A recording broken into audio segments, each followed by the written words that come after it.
Mohsin-e-Pakistan Dr. Abdul Qadeer Khan passes away today. In this video, I will told you about his bio, facts and some rare photos. Abdul Qadeer Khan, also known as AQ Khan, born April 1, 1936, Bhopal, India. Pakistani engineers, a key figure in Pakistan nuclear weapons program, who was also involved for decades in a black market of nuclear technology, and know how whereby uranium enrichment, centrifuges, nuclear warhead designs, missiles and expertise were sold or traded to Iran, North Korea, Libya and possibly other countries. In 1947, during Khan's childhood, India achieved independence from British, and Muslims area in the east and west were partitioned to form the state of Pakistan. Abdul Qadeer Khan immigrated to West Pakistan in 1952, and in 1960 he graduated from the University of Karachi with a degree in metallurgy. Over the next decade, he pursued graduate studies abroad, first in West Berlin and then in Delft, Netherlands, where in 1967 he received a master's degree in metallurgy. In 1972, he earned a doctorate in metallurgical engineering from the Catholic University of Leuven in Belgium.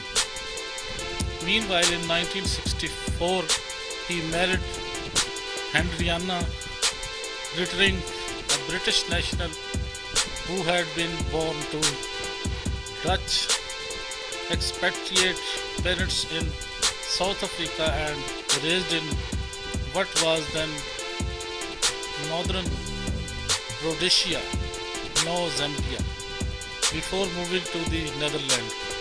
In the spring of 1972, Abdul Qadeer Khan was hired by Physical Dynamics Research Laboratory, a subcontractor of the Dutch partner of Urenco, a consortium of British, German and Dutch companies, was established in 1971 to research and develop uranium enrichment through the use of ultra centrifuges, which are centrifuges that operate at extremely high speed. Abdul Qadeer Khan was granted a low-level security clearance, but through lax oversight, he gained access to a full range of information on ultra centrifuge technology and visited the Dutch plant of Almelo many times. One of his jobs was to translate German documents on advanced centrifuges into Dutch.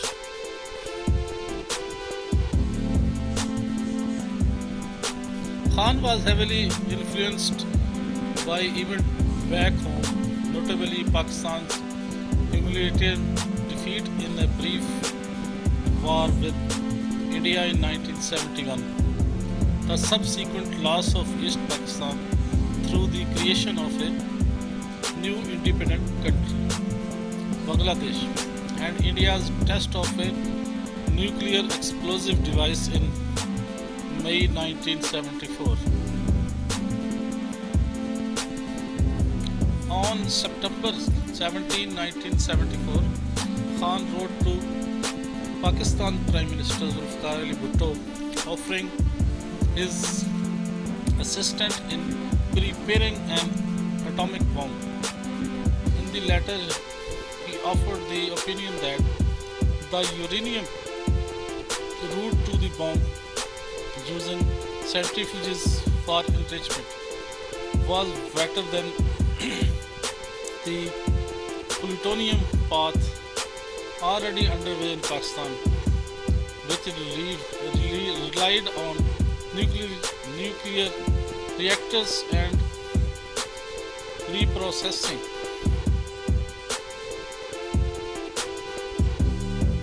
Bhutto met Khan in December 1974 and encouraged him to do everything he could to help Pakistan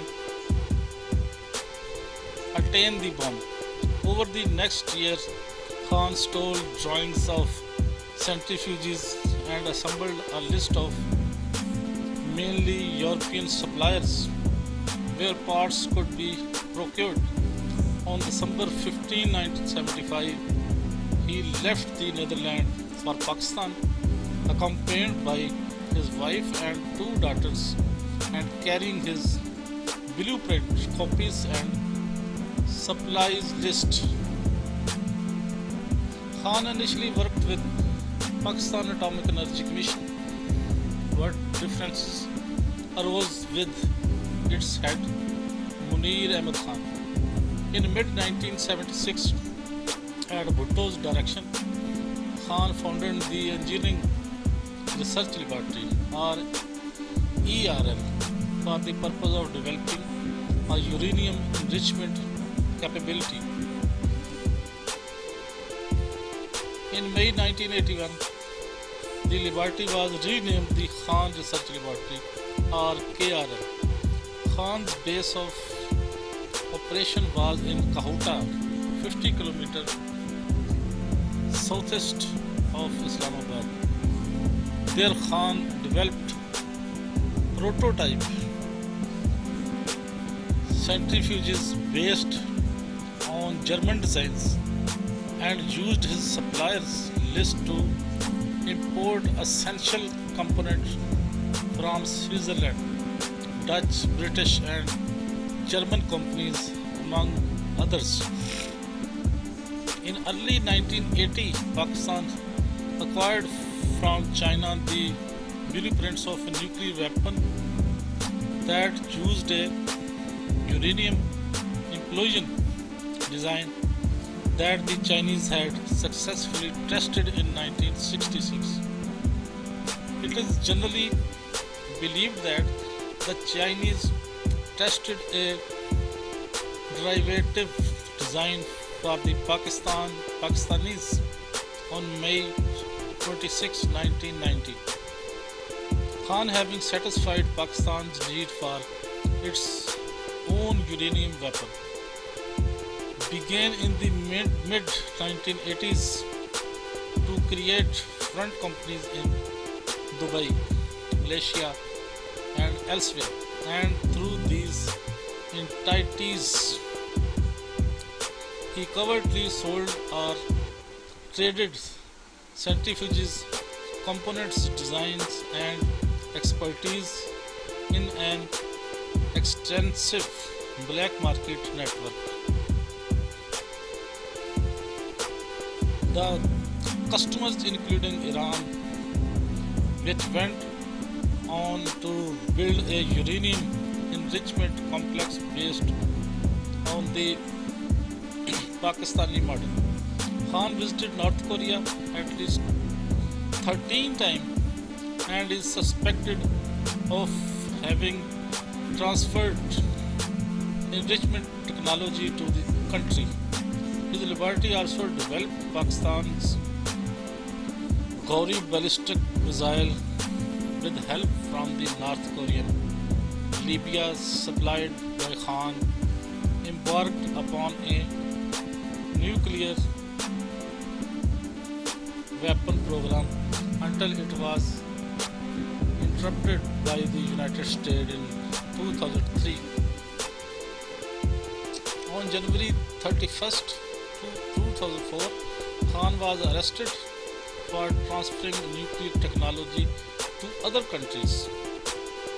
On February 4, he read a statement on Pakistani television taking full responsibility for his operations and absolving the military and government of any involvement, a claim that many nuclear experts found difficult to believe.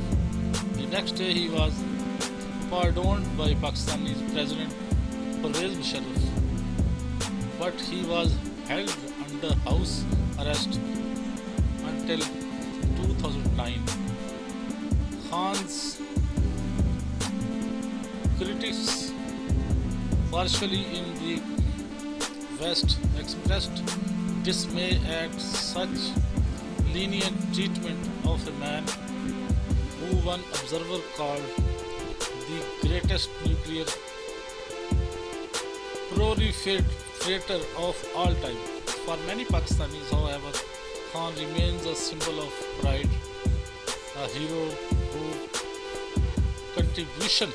whose contribution strengthened Pakistan's national security against India.